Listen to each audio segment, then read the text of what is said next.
Europa fa un pas endavant en la protecció dels drets digitals amb la seva nova normativa.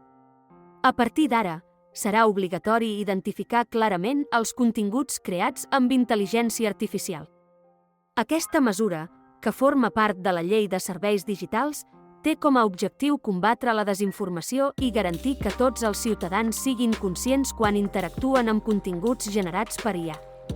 Aquesta regulació és especialment important en casos com els deepfakes i altres formes de manipulació digital que poden posar en risc la integritat dels processos democràtics, com les eleccions.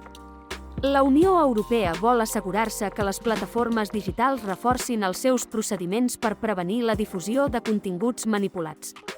Amb l'objectiu de liderar la regulació global de la tecnologia d'IA, la UE està establint un precedent que promou un ús responsable i ètic d'aquesta tecnologia.